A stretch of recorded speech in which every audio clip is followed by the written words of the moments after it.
Hello बच्चों, let's see this question. The question says that the root cap is produced by a meristematic zone called.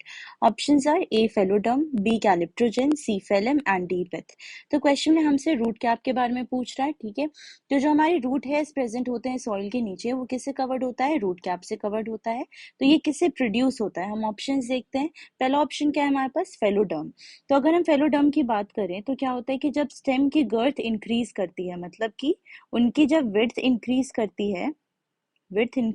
है तो cork cambium produce होता है। Cork cambium जो कि एक मेरिस्टेमेटिक टिश्यू है। कॉर्क केम्बियम को हम क्या कहते हैं? इसे हम क्या कहते हैं? फेलोजन। ठीक है। तो सिंस केम्बियम का क्या फंक्शन होता है? सेल्स को कट करना। तो it cuts off the cells on both the sides of the stem.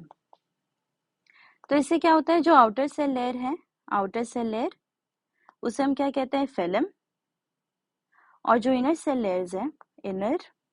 Layers उसे हम क्या कहते हैं? फेलोडर्म। ठीक है। तो ये जो भी पार्ट है ये क्या है? स्टेम के पार्ट्स हैं। तो जो हमारा फेलोडर्म और फेलम है, तो ये क्या हो गए? सेल के पार्ट्स हो गए जो कि स्टेम का पार्ट है। अगर हम ये बी ऑप्शन देखिए, कैलिप्ट्रोजन, तो कैलिप्ट्रोजन क्या होता है? Calyptrogen, it is the actively dividing cells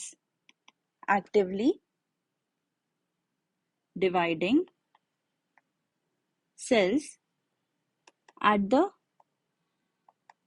tip of plant root। तो एक्टिवली डिवाइडिंग सेल्स को हम क्या कहते हैं? मेरिस्टेम्स कहते हैं, मेरिस्टेमेटिक सेल कहते हैं। ठीक है। तो ये है एक्टिवली डिवाइडिंग सेल्स जो कि रूट के टिप में प्रेजेंट होते हैं, यानी कि ये रूट कैप का फॉर्मेशन करते हैं। ठीक है। तो फेलोडर्म और फेलम तो क्या पार्ट हो गया? स्टेम का। तो हमारे ये ऑप्शन गलत हो गए। और पिथ की बात करें तो पिथ क्या है? It is the central most part of the stem. It is the central most part of the stem and root. तो हमारा ये भी ऑप्शन गलत है क्योंकि ये मेरिस्टेमेटिक जो रूट कैप को प्रोड्यूस करता है वो नहीं है। हमारा करेक्ट ऑप्शन क्या है? B, that is calyptrogen. Hope you understood the concept. All the best. Thank you.